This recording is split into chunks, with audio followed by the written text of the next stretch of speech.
तो एक अच्छा सवाल मुझे आया मन में, अभी मैं बैठकर खाना खा रहा था तब, कि who is going to be the next manager of Real Madrid. अब रियल मैड्रिड बड़ा क्लब, लीजेंडरी क्लब, उसके मैनेजर भी उस कैटेगरी के होने चाहिए। आपको ऐसे वैसे मैनेजर आपको पता नहीं, दो तीन क्लब ऐसे जहाँ पे बड़े बड़े मैनेजर से काम करते हैं। बार्सिलोना है, रियल मैड्रिड है, एसी मिलन भी हुआ करती थी, बट पिछले कुछ टाइम से एसी मिलन का टाइम अच्छा नहीं चल रहा है। और हाल के रिजल्ट देखते हुए वो आर्सेनल वाली लॉस एमिरेट्स पे, सेकंड लेग बर्नाबाउ पे होने वाला, जहाँ पे 90% मुझे यही लग रहा है कि बर्नाबाउ पे भी आर्सेनल अपना झंडा गाड़ेगी। वेलेंसिया वाली लॉस सैंटियागो बर्नाबाउ पे, और रियल मैड्रिड ने बैक टू बैक 2 मैचेस में पहली बार लॉस लिए कुछ 4-5 साल में। ऐसी मुझे कुछ डेटा मिला मुझे कि बैक टू बैक 2 मैच में लॉस्ट उन्होंने नहीं ली थी after the second tenure of Carlo Ancelotti, या फिर कुछ रिसेंट ईयर्स में। तो ये साल किलियन एम्बाप्पे को ले लिया, एंड्रिक द यंग स्ट्राइकर, जोश वगैरह बंदा, खून है उसका दौड़ता है तेजी से, तो उसको ले लिया।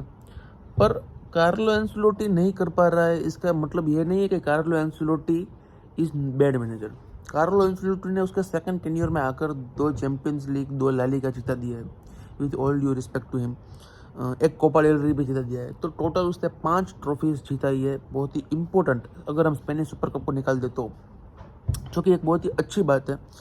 बट सभी चीज़ का एक टाइम होता है। पेप गार्डियोला का भी एक टाइम था बार्सिलोना में, लुइस एनरिके का भी था, जिडान का भी रियल मैड्रिड में एक टाइम था, तो उसके बाद निकल जाते हैं लोग।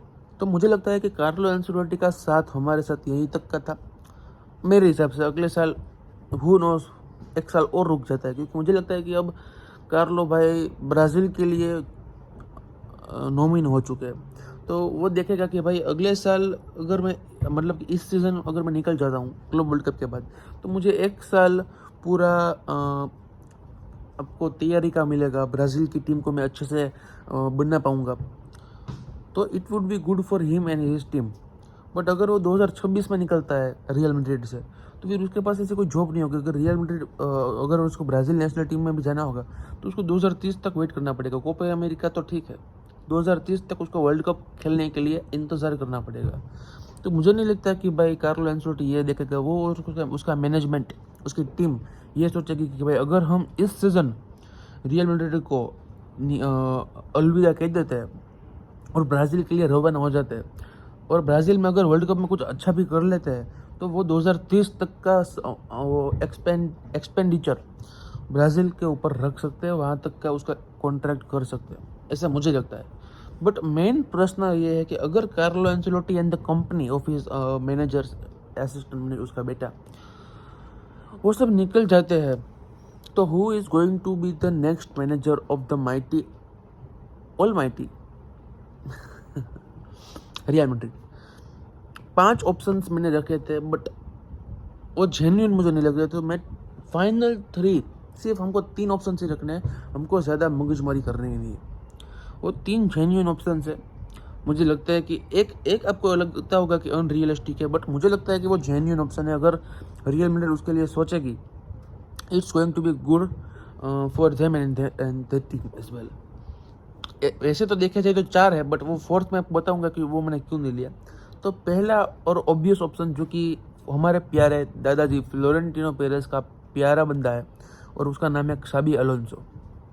क्साबी अलोंसो भी बायर लेवरकुसन का मैनेजर है और अच्छा कर रहा है, फेवरेट है क्साबी अलोंसो का लिस्ट में इन द अपकमिंग मैनेजर्स। और बायर लेवरकुसन में उसने लास्ट सीजन बुंडेसलीगा भी जीता, यूरोपा लीग फाइनल तक ले गया, पूरा सीजन अनबीटन था बुंडेसलीगा में, and did a decent job in Champions League as well, round of 16 तक लाकर बायर लेवरकुसन को, जो कि 2-3 साल पहले ख़त्म टीम थी। फ्लोरेंटिनो वर्ड्स को फ्लोरियन वर्ड्स को उसने अच्छे से डेवलप किया।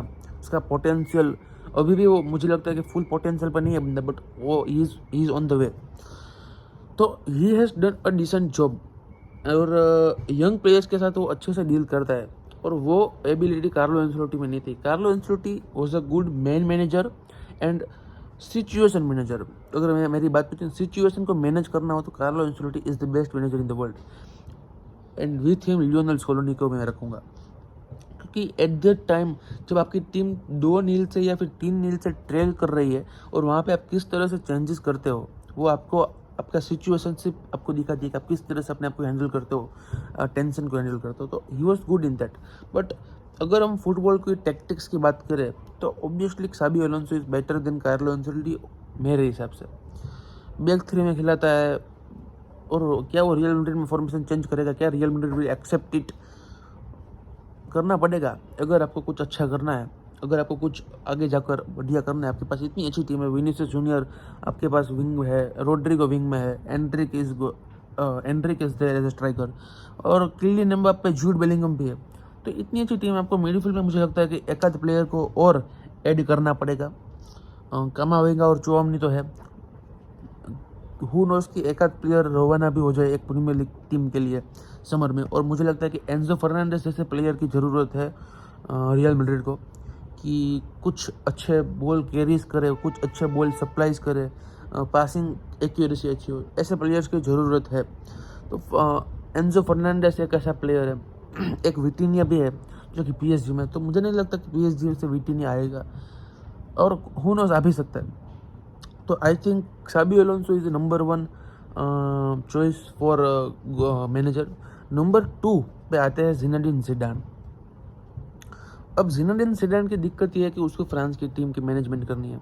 2026 के बाद उसको पता है कि भाई हमारे जो दिदियर डिशैम्प है वो निकल जाएंगे from the manager of France national team, और उसको वो अपॉर्चुनिटी को ग्रैब कर देनी, क्योंकि उसके साथ थियरी हेनरी भी कंपटीशन मार रहा है फ्रेंच नेशनल टीम की मैनेजर की ओर। और उसको पता है कि भाई फ्रेंच नेशनल टीम में एक बार जो मैनेजर बनता है वो 3-4 साल तक तो रहता ही है ऑब्वियसली। 2030 वर्ल्ड कप जो इस वर्ल्ड कप के बाद मैनेजर बनेगा वही 2030 का वर्ल्ड कप मैनेज करेगा मोस्ट प्रोबेबली, क्योंकि डेशम्प ने तो बहुत ही ज़्यादा टेन्योर तक मैनेज किया है इस फ्रेंच नेशनल टीम को।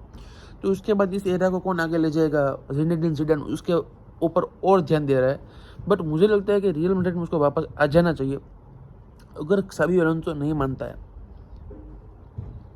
और अगर ज़िनेडिन ज़िडान आता है, it would be a great welcome.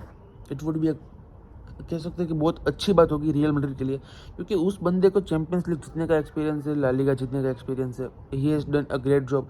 2017 की अल्टीमेट टीम आप जो बात कर रहे हो रियल मैड्रिड, उसका वो मैनेजर था। ही has done a ultimate job with real Madrid, 3-peat champions league experience सब है उसको पता है कि वो जो गैलेक्टिकोस टीम है उसका ईगो मैनेज करना कैसे करना है, क्योंकि वो उस टीम का मैनेजर रह चुका है। Ronaldo, Benzema, Bale, Modric, Casemiro, Kroos, Ramos, Varane, Raphael Varane, Marcelo और कार्वाहाल और केलर नावास, ये सब अच्छे अच्छे प्लेयर्स थे वहाँ पे। दे आर ऑल गैलेक्टिकोस, अपने अपने पोजीशन में वर्ल्ड क्लास लेवल के प्लेयर्स थे, और उसको मैनेज कर रहा था ज़िनेडिन ज़िडान। तो आपके पास एक एक्सपीरियंस ऐसा मैनेजर है, एक्सपीरियंस मैनेजर जिसने ऐसे पहले एक टीम मैनेज कर रखी है जो कि ईगोइस्टिक टीम थी, जहाँ पे हर सुबह उठकर एक कॉन्ट्रोवर्सीज होती थी, कुछ वैसा होता था। तो वहाँ पे आपको ज़िनेडिन ज़िडान जैसा मैनेजर मिलता है और 3-peat चैंपियंस लीग की करवाता है, तो वो आपको मिलता है तो आप क्यों नहीं लोगे उसको वापस? और तीसरा, जो कि एक कॉन्ट्रोवर्शियल डिसीजन हो सकता है, but it could be a very very good decision for Real Madrid and the company, कि जर्गन क्लॉप को लाया जाए, लिवरपूल का ex manager. Imagine Klopp managing Trent, Mbappe, Vinicius, Rodrigo, Bellingham, who knows कोई अच्छा number top class centre back भी आ जाए, टॉप क्लास मिडफील्डर भी आ जाए, और उसको गेगन प्रेसिंग का रूप दे दे रियल मैड्रिड को। और Hansi Flick versus Jurgen Klopp का जो बैटल होगा एल क्लासिक में, इट वुड बी अनइमेजिनेबल। मैं इमेजिन भी नहीं कर रहा हूँ कि क्या इमेजिन कर रहा हूँ तो गूज़बम्स आ रहे हैं। एक टीम फुल प्रेशर कर रही है, जैसे ही पोजीशन लूज करती है दूसरी टीम प्रेशर कर रही है, प्रेशर प्रेशर प्रेशर, पूरा स्टेडियम प्रेशर कुकर बन जाएगा। तो ये जो थर्ड ऑप्शन है ये एक ऐसा ऑप्शन है कि जो अगर सच हो गया ना तो इंटरनेट ब्रेक कर देगा, बट मुझे 99% लग रहा है कि ये सच नहीं होगा। 1% उम्मीद है, 1% उम्मीद है, और फ्लोरेंटिनो पेरेज को 1% उम्मीद भी ज़्यादा है, वो 0.50% में कर देता है कामकाज। बट और फोर्थ ऑप्शन जो कि रियलिस्टिक नहीं लगता है मुझे, पर रियल मैड्रिड ये करने भी नहीं वाली है, जो कि कर सकती है भी, ऐसा भी मुझे लग रहा है, और वो है राहुल। अब राहुल की दिक्कत ये है कि भाई वो उसने यूथ टीम्स को मैनेज किया है रियल मैड्रिड को और यूथ प्लेयर्स को, एकेडमी के प्लेयर्स को अच्छे से जानता है, अच्छे से पहचानता है कि भाई कहाँ पे वो अच्छे है, कहाँ पे नहीं, and he knows the youth team. तो इट कुड बी गुड, पर क्या रियल मैड्रिड का ये प्रोजेक्ट है अपकमिंग कि भाई वो यूथ टीम में फोकस करेंगे, उनके प्लेयर्स को डेवलप करेंगे, उनके प्लेयर्स को आप अपॉर्चुनिटीज दोगे फर्स्ट टीम में, या फिर जो उनका आता हुआ प्रोग्राम है, उनका जो प्रोजेक्ट आता हुआ पिछले कई साल से है, वही प्रोजेक्ट के ऊपर ध्यान देगी। और उस डिसीजन, वो प्रोजेक्ट का डिसीजन हो जाए, उसके बाद मैनेजर आपके सामने होगा, या तो फिर क्साबी अलोंसो होगा, ज़िनेडिन ज़िडान हो सकता है, जर्गन क्लोप, राहुल। ये 4 ऑप्शन मुझे जेन्युइन लग रहे हैं, और इसमें से अगर एक आधा आ जाता है तो आ जाता है, और उसके अलावा कोई मैनेजर बहुत ही मुश्किल है मुझे लगता है आना।